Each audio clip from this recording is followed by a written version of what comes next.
Welcome back to Merendiando, part of Radio Aluna Theatre. In today's episode, our final episode of Season 7, we chat with dance artist, choreographer, movement coach, activist, and part of the Aluna family, Victoria Mata. Victoria Mata is a Toronto-based Canadian-Venezuelan artist who combines an evolving feminism with her passion for expressive arts therapy. Mata's choreography and her personal dance expression generates a dialogue between performance and embodied cultural memory. The world premiere production of Victoria's Cacao, a Venezuelan Lament, will be presented in September 2022 with Aluna Theatre and the RUTAS 2022 International Festival in partnership with TO Live. Cacao, a Venezuelan Lament, is a new live dance theater outdoor performance work, taking us on an intimate journey into the radiance and resilience of Venezuela's cacao farming communities. We chat with Victoria about how art can bring healing, how she collaborates across borders, and she shares with us something she learned over Cacao's 10-year development. Let's get started. We're here with Victoria Mata. We did it! Woo! What a pleasure! You don't know how many times, every time we had a meeting for what a Radio Luna season would look like, and we had said your name every season. And they were like, wait. We need to wait because something's brewing, something's happening. And now, finally.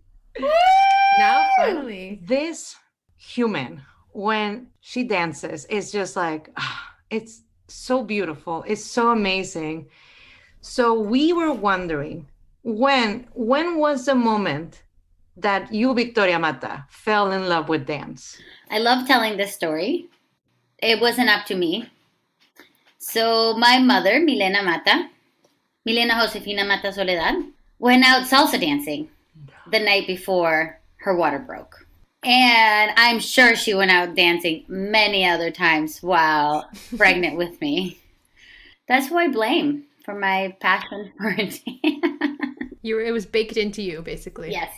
Today, you are a choreographer, a dancer, a movement coach, art therapist, so many things. We're talking to a lot of creative people this season, and we want to know, what does it look like when you do feel creative, when you want to create a new piece? Are you alone? Are you with people? Is it stressful? Is it flowy? What does it look like for you, Victoria? Mm-hmm. It's interesting you asked this question because I just came out of an intense 4-day creative process with Nano Valverde, a composer, a Chilean composer here in Toronto. It often manifests when I'm in collaboration with another artist. So I will have an idea, or I'll have a vision, or I'll do a sketch, or there'll be a writing, or there will be an event, and I'll want to begin a dialogue with someone else in mind, whether that person ends up being in my creative process or not. And so a lot of my favorite creative moments are in collaboration, are in those moments where I bring forward some ideas, and then the other person brings forward some ideas, and then there's an ebb and flow back and forth between the two. And then there's separation, and there's solo time. Now, alone time is really important to understand the direction that I want to go. But and I don't know if it's always, but my solo time is very much influenced by my time in collaboration. As a choreographer, when you are doing a choreography, you start with you put it on yourself first, right? But when you deliver it, no. Okay, tell me. It depends. It depends. There are some projects where I do start on myself first. So I go into the studio and I just start investigating whether it's a movement motif or whether it's a visual representation of something, or whether it's a life event. But then there's also other times where, for example, Next week, I'm in studio with Irma Villafuerte and Diana Reyes, where I have some ideas and some sketches on paper of what I want to explore in this duet, but I haven't put it on my body yet. So I will be coming into the studio and I will first investigate or further investigate or like extend what I have in mind onto their body. So they will be the first ones to begin the process of me understanding what it is I want to project, but through their bodies. So it really depends. It depends on the project, depends on it's case by case. So we know you're a choreographer and you work with dance, and as a director, we've seen your work with dance, but in some productions, you work as a movement coach. And for people that might not know what that means, what is that process like? And how would you describe somebody coming into a production as a movement coach? What is their role? So one of my last examples my last experiences with as a movement coach was with Aluna Theatre's piece Solitudes. And my job as a movement coach is to find ways of inserting the director's ideas and the director's goals onto the actors or onto the dancers.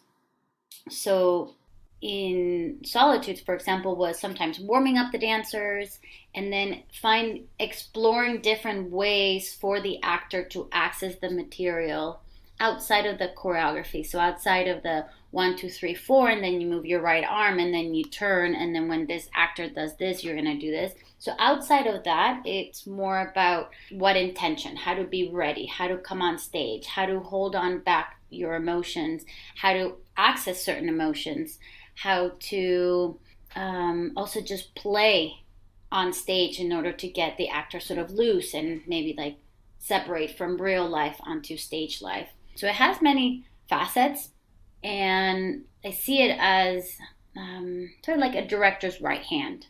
So I'm there to serve the ideas and the goals of the director and find creative ways of that information to penetrate, to enter the actors or the dancers' bodies. Is big stuff. Movement is just such a huge, broad kind of world. But yeah, that sounds like such an important bridge in theatrical performance. Mm-hmm. One thing about you, I think, is that you the styles of dance that you do, there's like many different styles. And actually, I would love for you to just speak a little bit about what styles of dance you feel like you are coming from. Mm-hmm. Maybe what like traditions or techniques are. I'm a contemporary dancer. I live in a contemporary city with a contemporary framework, with contemporary colleagues. So I'm contemporary dance is my primary language. Now that language is rooted or informed by some traditional Venezuelan dance genres that have greatly influenced my style. And I'm also constantly open. So I'm right now in a phase of my life where I'm really curious and quite invested in harness dance. So dance that is where I wear a harness and I'm suspended from anything that's above the ground. So it's not circus art, it's not aerial dance, sort of harness dance. I was exposed to this art form through Diana Lopez, another colleague of ours from Toronto, and she's from Mexico. And through her work, I've just fallen in love with the work of the harness and sort of the push and pull against gravity. So in the technique, it's still contemporary forms in the way of like the shapes and the roundingness or the constant play with rhythm and compositions or varying compositions of the body against the music or the juxtaposition of the music and shapes. But it also has its own technique because you have to be trained in a particular way in order to hold the body in midair, suspended while being somewhat in control. So it takes a particular core technique that is different than if I were to be dancing culepuya, for example, which is one of the traditional genres of Afro-Venezuelan dance that I love and that I sort of grew up dancing with, not necessarily trained in because it's like street street dance, like dance of el pueblo. But as an adult, I've gone back to relearn it. I don't know if that answered. I feel like I don't know what I'm doing anymore. No, it's amazing. I mean, I don't think harness dance is something that a lot of people know about. So I think your description was really clear. And the way that other dances kind of weave into that practice, it's like very interesting to hear about. Yeah. Yeah. Obviously, gravity plays a different role in street dance than it does in harness dance. And I would say even gravity plays a different role in street dance than it does in studio dance. In what way? I think about taking a contemporary or modern dance class and the constant suspension of the body or the contractions of the body, or the way that the body moves through space or traveling across the studio and leaping or twirling. That relationship to gravity is very different than the relationship of kulepuya, which is stepping onto the ground with constant repetition, in relationship to another human. They're like couple dances. So as you mentioned that, I was like, oh, but then also, yeah, I think gravity plays a different role in all these three forms.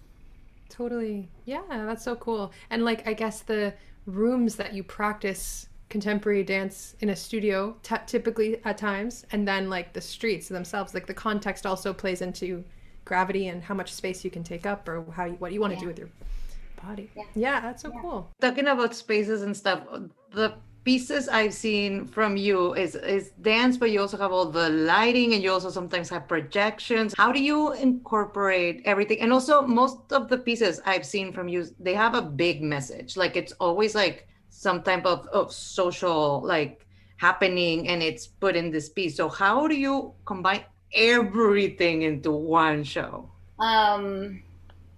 Each piece, the journey is different. Right now, with the show that I'm premiering in the fall, Cacao, Venezuelan Lament, I'm working quite separate with the designers, with the dancers, and with the composer and the musicians. So, even though I see it constantly all together on stage, like for years, maybe 10 years, I've already seen and I've visualized the production. I've visualized the different scenes, the different feelings, images that are projected. However, in the present time, as we're gearing up to a premiere, I'm working separately with the designer. So for example, yesterday I was with Alejandra Higuera, one of my designers in Cacao, Colombian Canadian artist, also very close to the Aluna family. We were going through the footage that was gathered in my most recent trip to Venezuela, and we were selecting the pieces and the moments that are going to be replacing footage that was previously recorded for each scene. So we're working quite compartmentalized, even though I'm at the center seeing all the moving parts. And at some points, there's, for example, another piece, the piece that I just presented yesterday and the day before, which is a work in progress, Suspended. That piece was first created hanging from a harness. And I had the movement vocabulary idea, and I knew I wanted it filmed. So then I brought in a videographer. I brought in a visual artist, Alexandra Yelis, another very close human to Aluna Theatre. And we composed a short dance video. So that dance video I've projected on a wall multiple times to aid me understand further the physical vocabulary while being on the ground versus being suspended. So I'm sort of playing with myself. So in that way, the projection of the video has been instrumental for me to develop more movement vocabulary. But that's particular to that process.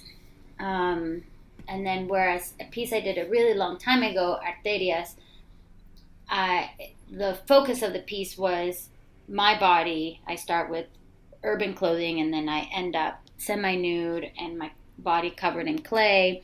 And I had a projection, but the projection was to support the piece because I wanted to go through a visual, like a 30-second visual journey of the colonial process in Venezuela. So from Christopher Columbus and just slavery and moving forward, displacement of people in the country and displacement. And then that was projected in a small square, but that was in support of what I was doing. So in each piece, the relationship of the projections and the images to the body, to the moving body, it's different. And at times the protagonism shifts. Sometimes they share that protagonist role. And sometimes the visuals are to support the body. It definitely seems like the design element is just an important part of the narrative of a lot of the pieces that you're making. It is for me. And we do just want to, for you, yeah. And we want to make sure that all the listeners know what we're talking about when we say Cacao, because it's coming at you in September. So we just want to give a little explanation of what Cacao is. Cacao, a Venezuelan lament, is a multidisciplinary performance taking place during a euphoric celebration pivotal to Venezuela's African heritage and preparation of cacao harvest season. So as two cousins reunite, they grapple with increasing threats to traditional farming practices, neo-colonial processes of land exploitation, and the global trade. So there's a lot there, and it's going to be absolutely beautiful. We'll have information about the show in the show notes. But like you said, you've been imagining parts of this for 10 years. It has been a journey to get to this September showing. Yeah. So although this is a huge question, Victoria, what complications have arisen in the process of developing this piece? What has surprised you about this process? Have you learned anything in this process that you feel like you're open to sharing? This piece is born out of the disconnect with my own family of cacao farmers. So my mother's lineage is from my maternal side of the family were cacao farmers. However, my grandfather migrated to the city, and my mom and my aunts grew up in the city. So we are disconnected from the practice of cacao farming. However, while growing up, I was connected to it in different ways. As an adult, that separation nourished, or I guess ignited, a need for learning more about cacao farming. And I went not necessarily to my own family, I went to other farmers that have now become like extended family. And that primarily is because my family is originally from the eastern part of Venezuela. It's very far from where my current family in Venezuela lives. And just because of transportation infrastructure in Venezuela, it's not that easy to travel to the eastern part from the western part. And also other reasons that led me to focus on the cacao harvest practices of the western part of Venezuela. And I think one of the biggest surprises has been how much I've come to terms with the disjunction of my families from cacao farming through the creation of Cacao, a Venezuelan Lament, of this production. And it's just been tremendously healing for me as an individual. Also, creating and writing a character, one of the protagonists, Milena, one of the cousins, she is a person who travels back to Venezuela. She was taken out of the country as a young age, as a child, and she goes back to Venezuela.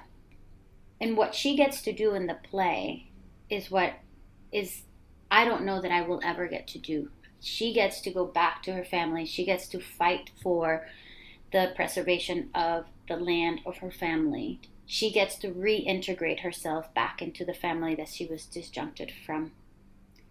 Me in my life, for many reasons, I don't know that I will have that. So through my imagination and through the writing and the development of this piece, I have healed really deep wounds that I had. And I have regained many parts of myself through the development and the writing and the creation of this piece. So those are that has been one of the biggest, I would say, surprises, that I didn't know that this is what I was going to gain 10, 12 years ago when I did my first interview with one of the Cacao families. In this last trip that I went, and one of my masters, when we said goodbye, he said, "Great, next time we go visit your family." I was like, "All right, next time we go visit my family." Right? And so it's taken moon years to get here, and it's just the journey that I've been on. So I don't know, maybe now I'm ready. Maybe now I'm ready to go back to my family. That is el capítulo de la próxima telenovela. Exactamente. That's so huge. That's so beautiful. Huge. Yeah. And complicated at the same time. Yeah, because like the divide between life and art. Yeah. I think what also has been challenging, of course, has been the pandemic.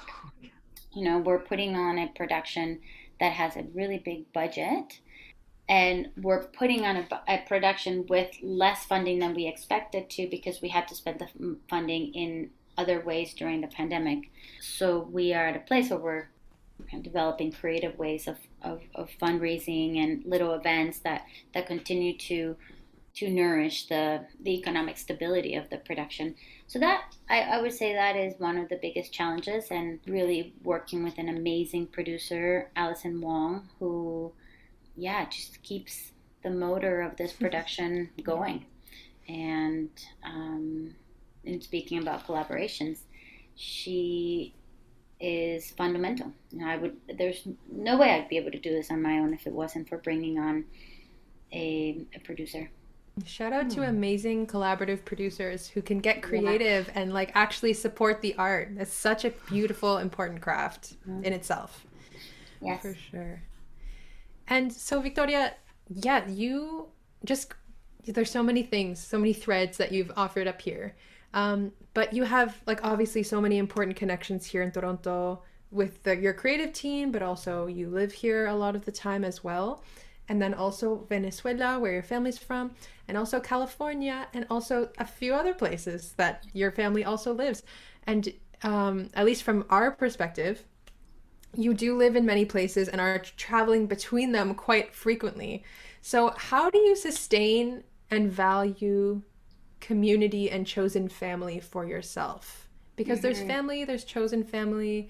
And one of the impacts that we see of the work that you do too is that, like, you just really do create and value community where you go, which is so amazing.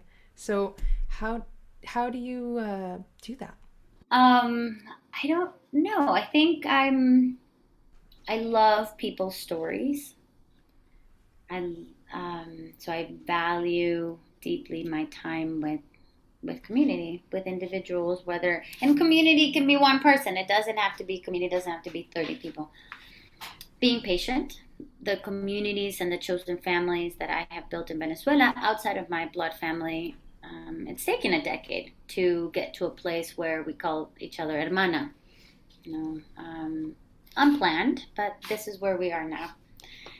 And I think one of the ways that I'm able to do it is because I live in Canada and I have citizenship here. So I'm able to apply for grants, and I speak English where 90% understand what I'm saying. Other people understand what I'm saying. I can write in English.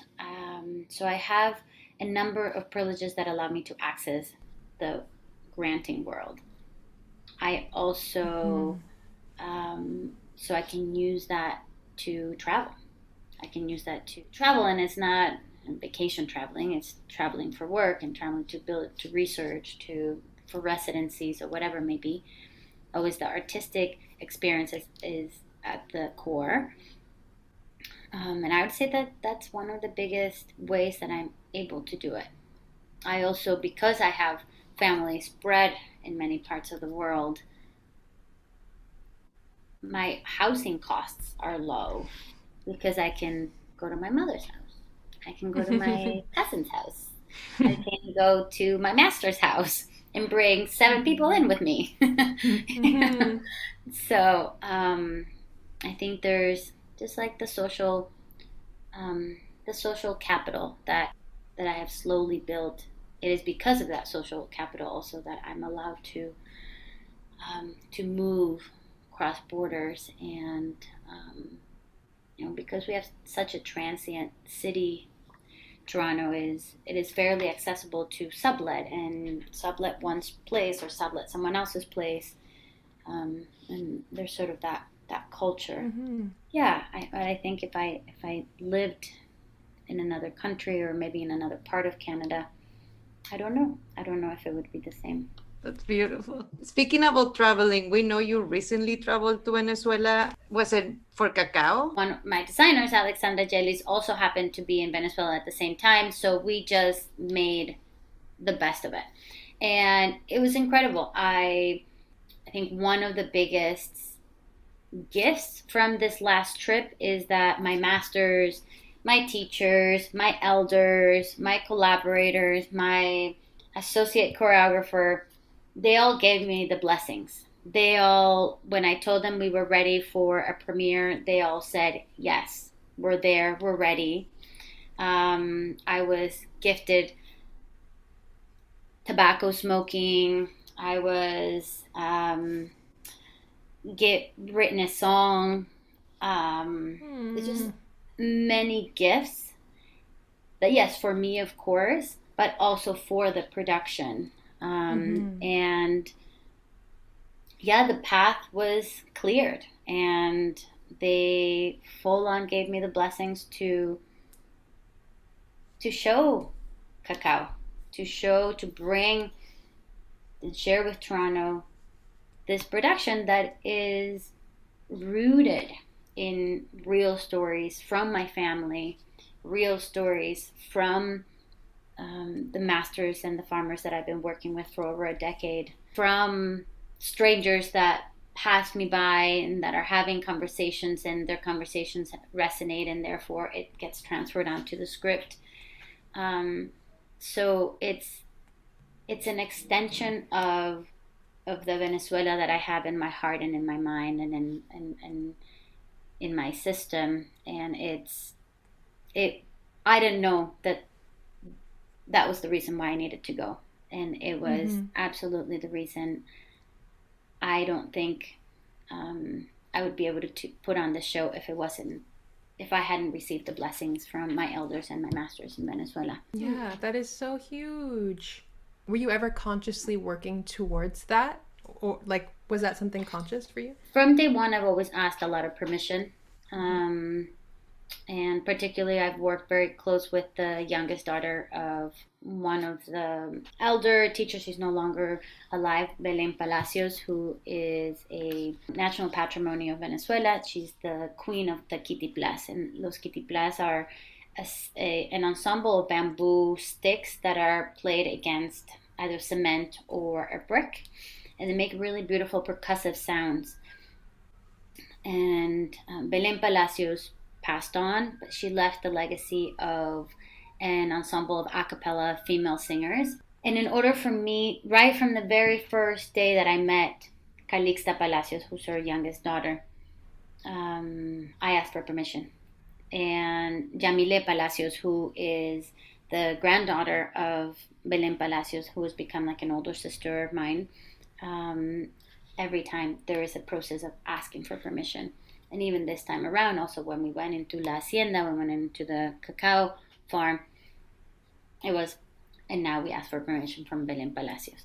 So the ritual of asking for permission has been really important for me right from the very beginning. So it's been a really long time. Even the fact. Can I ask, Yeah. are you asking permission to, just for people who don't know the show at all, to use Kitiplas in your piece, or for what specifically? I'm asking permission for a number of reasons. One is that the play takes place over the 24 hours before the celebration of San Juan, which is San Juan is this euphoric festival celebration of 3 days that is really important to the region of cacao farmers in Venezuela. And the voters of San Juan are the voters of San Juan. So, and I mean, talking about San Juan will get us to another 3 hours. So, there's a lot to unpack in terms of how and who is a devotee of San Juan. But it's a real practice. It's a real spiritualism. It's a real belief, and it's taken very seriously. So in order for me to bring that on stage here in Toronto, I've always had to ask for respect. Not even ask for permission, but ask for respect or pay my respect. And so there's a gift exchange, and there's asking for permission. And I did ask my masters, can I bring on stage an altar with a San Juan? The Kitiplas, not so much, but because Belén Palacios was an elder, a teacher, a master to many individuals, and has become a patrimony of the country, her name could be used in all sorts of many different ways. And the only way that and I'm not using her story specifically in Cacao, however, I work with her family. And so by default, the stories of both Calixta and Yamilet, their experiences, even their energy, is going to be transferred onto the stage here in Toronto. And in order to do that, I've always wanted to make sure that they had autonomy around their stories, their entities, their energies, their family stories. And that has been just a regular part of that practice, is that paying respect and asking for regular permission.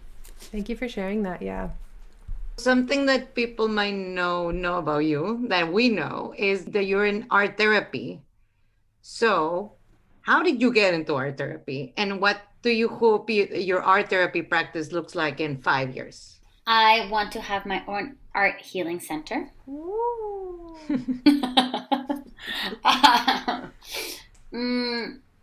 How did I end up here? One, it was my own journey. I started seeing an art therapist, an expressive arts therapist, and I fell in love with the practice. I fell in love with the journey, the transformations that were happening for me and with me. And I began to take a few courses every year. So I would take a course at the Create Institute, and then I maxed out all the workshops and courses I could take. And then one of the faculty members said, well, why don't you just join? And I was like, are you kidding me? I'm not going back to school. I'm done. I'm just out. After my master's, I'm like, I'm done. But then here I was. I went back to school. And so it just sort of, I stumbled upon it. And I fell in love with it. And I am still deeply in love with the practice of facilitating healing journeys with individuals utilizing the arts.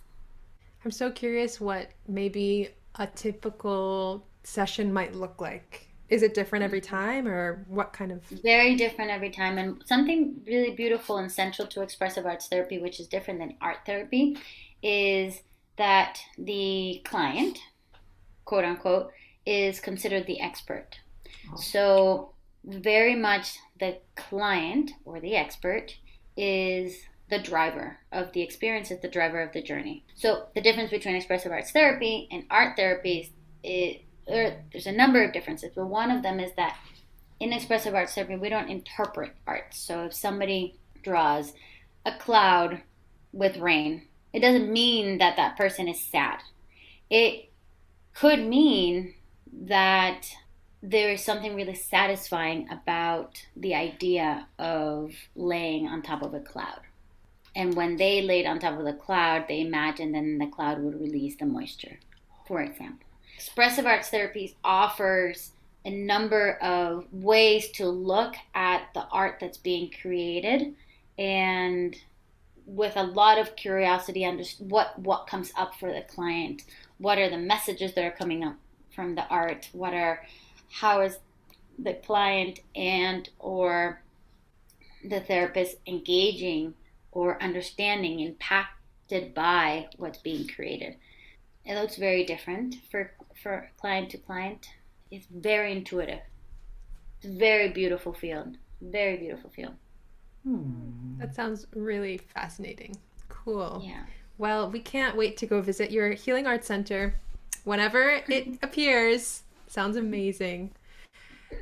So I think we're coming to the end of the episode. And at the end of every episode, we ask our current guest to pose a question to the next guest so we can keep the conversation going across borders, across practices. Cool. So we have a question for you from our previous guest, Suvendrini Lena, who's an amazing playwright and neurologist and person. She's really, really cool. And she asks, when I think of Cacao, it really gives me a sensory experience. I'm wondering, how do you translate, Victoria, that sensory experience into a theatrical space? How do we make theater really embodied for our audiences? Mm-hmm. So one of the ways that I'm accessing that embodied experience is through the projections. So my goal and my vision is to bring a plaza of Venezuela onto Toronto, so that when the audiences are walking onto the stage, they get submerged with the sounds and the visuals and the magnitude and the rhythmics of las plazas in Venezuela just before San Juan. So we're bringing 3 large screens with the stage in the middle and the audience surrounding the stage. So creating sort of an all-encompassing environment. And that is one way that I'm bringing the colors, the textures, the chaos, the magnitude of, and the delicacy of the cacao bean. So as close as the cacao bean, but then also as far as like a bird's eye view of all the drums playing, like hundreds of drums playing during a San Juan festival. Yeah, and also we will be serving little shots of chocolate. Okay. To welcome the audience in. You're covering like every sense. All of them. That's incredible. Okay. Can't wait to be there. It's going to be so cool. I'm excited. Well, thank you so much, Victoria, for being our final guest of this season. It's been such a pleasure. We can't wait to see your show. I'm totally honored. You both rock. I love you both. I love your episodes. I'm regularly sharing episodes with other people all over the world, and I just thank you so much. Thank you for what you're doing, and thank you for bringing me on. What an honor. Gracias for joining us for another season of Radio Aluna Theatre. We hope you love the season as much as we did. While we take a break, be sure to check out all the past episodes in our archives on the Aluna website. And while you're there, look out for more information on the RUTAS 2022 International Festival coming this fall. Hope to see you there. Adios. We are speaking to you from the shores of this beautiful Zaga Igan, known to some as Lake Ontario, in Toronto, or Dagarondo. This is the ancestral territory of the Haudenosaunee, or Longhouse Confederacy, the Anishinaabeg Nation, the Wendat, and the Mississaugas of the Credit. This land is covered by the Dish with One Spoon Wampum and Treaty 13, also known as the Toronto Purchase. At Aluna, we remember that people can begin to heal when they are hurt. We are committed to artful participation in disagreements. We are committed to unsettling ourselves towards connection, respect, and justice for all people who now live in this city, which has been a meeting place since time immemorial. Radio Aluna Teatro is produced by Aluna Theatre with support from the Toronto Arts Council, the Ontario Arts Council, the Canada Council for the Arts, the Department of Canadian Heritage, and TD Bank. Aluna Theatre is Beatriz Pisano and Trevor Shelness. Radio Aluna Theatre is produced by Mónica Garrido and Camila Diaz Varela. For more about Aluna Theatre, visit us at alunatheatre.ca, follow at Aluna Theatre on Twitter or Instagram, or like us on Facebook. Miigwech and Nyawangoa.